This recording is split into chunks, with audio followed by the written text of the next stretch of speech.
Hello, welcome to self-serve frozen yogurt. Is this your first time? Yeah, we got it, thanks. Ooh, vanilla. Oh, no, that's not. Oh, no. Hey, why don't we try that with a spoon? Thanks.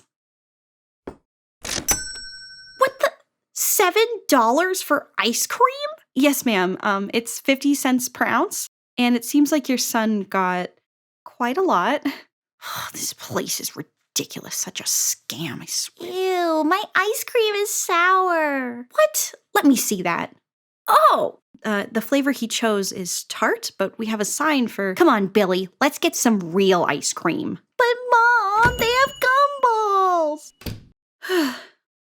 Hello, welcome to self-serve frozen yogurt. Is this your first time? Yeah, we got it, thanks.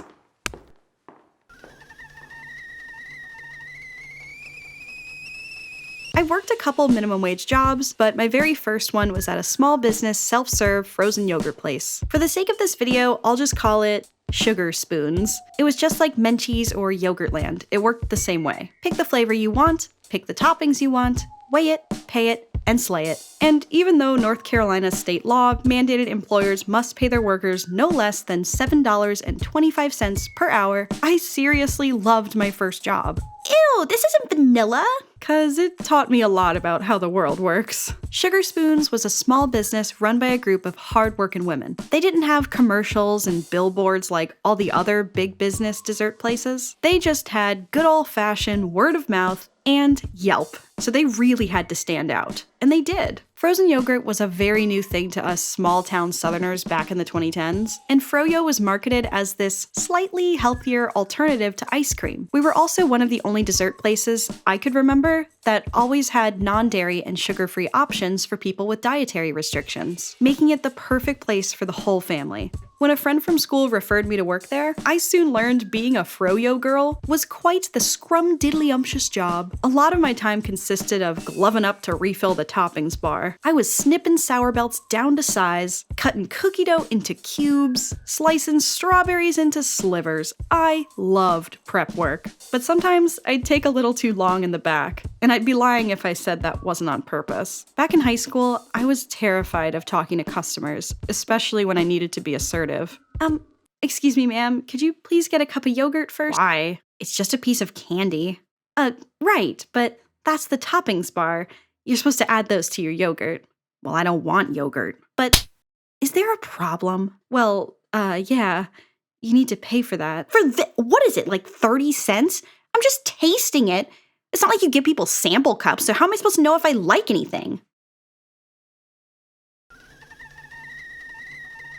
Gosh, Illy, if there's such a problem, just kick them out. Listen, I would if I could. But again, this wasn't a corporation with a customer service hotline to scream at. And I was so scared of doing anything to make Cheryl over there ruin our 5-star Yelp reputation. But if I could respond with 0 consequences, I would say this. What is your problem, Cheryl? This place only needs 3 F words. Froyo, family, and fun. And yet, when you come in, I want to say a 4th F word. But I would never. Besides navigating treacherous conversations without exploding, another useful skill I learned was cleaning. And I know. Hold on, you've never cleaned before? Please understand. I'm not talking about a bit of decluttering, a little sweeping, or some tidying up.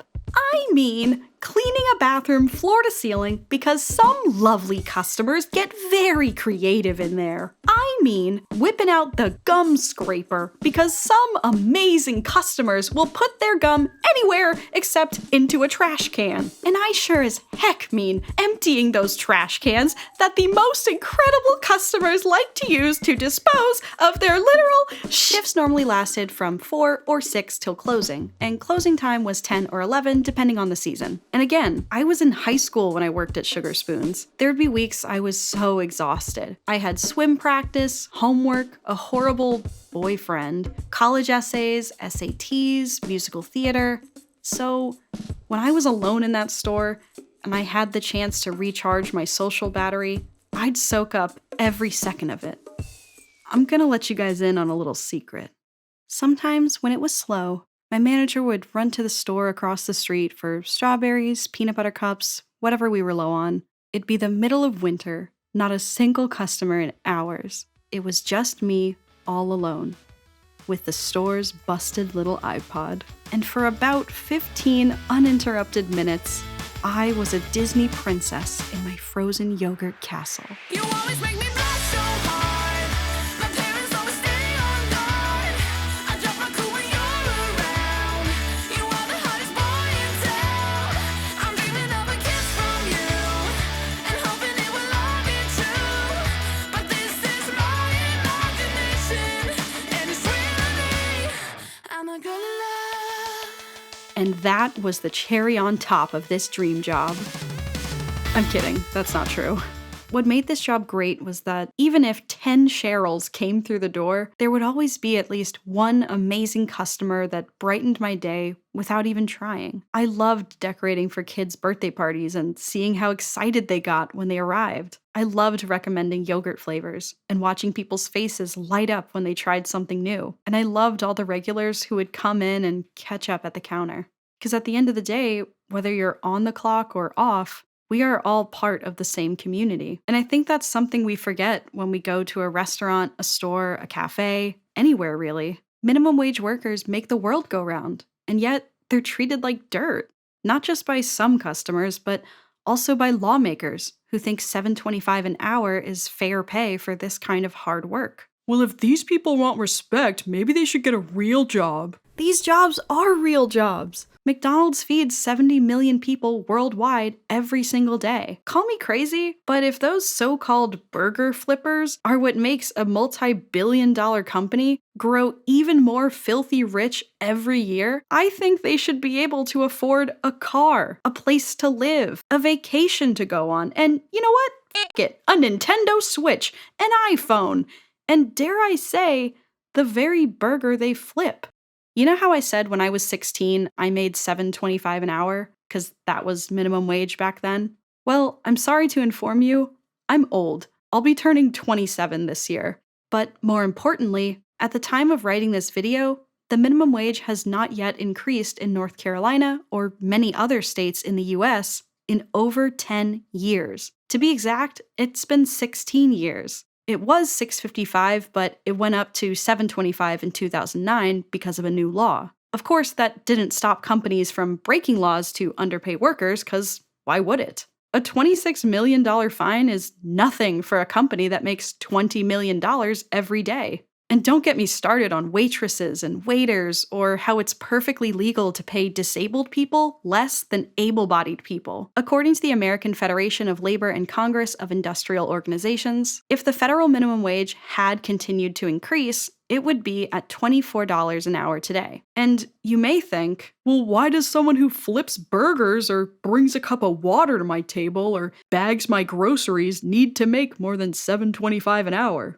They're just some high school or college kid working a no-skills job. minimum wage work is not a mindless, skillless position. This is cooking, cleaning, managing. This is work that everyone benefits from every single day. And even if it wasn't, no matter who is working the kind of job where it's commonplace these days for people to throw food at you, I hope we can all agree that that person does not deserve to live in poverty. We all know that big companies can afford to pay their workers a living wage, but lawmakers, for whatever alleged reason, don't want to hold these companies accountable. Instead, they'd rather convince us that this work and these people are worthless, which couldn't be further from the truth. But I have a college degree, and even I don't get paid $24 an hour. Then it sounds like your employer is taking advantage of you, and you and your coworkers should join or form a union. Link in description for details. Yes, some minimum wage workers are high school and college kids, but they're also moms, dads, your neighbors, your friends. And this might sound crazy, but there are people out there who do enjoy cooking, cleaning, designing birthday cakes, answering phone calls, taking out the trash, helping you find the toothpaste aisle, even handing you a sample cup at a frozen yogurt store. Whatever job it may be, minimum wage workers are not personal servants or punching bags. They're part of your community. So with that, thank you for watching my videos. If you sprinkle when you tinkle, please be neat and wipe the seat. And, as always, stay safe.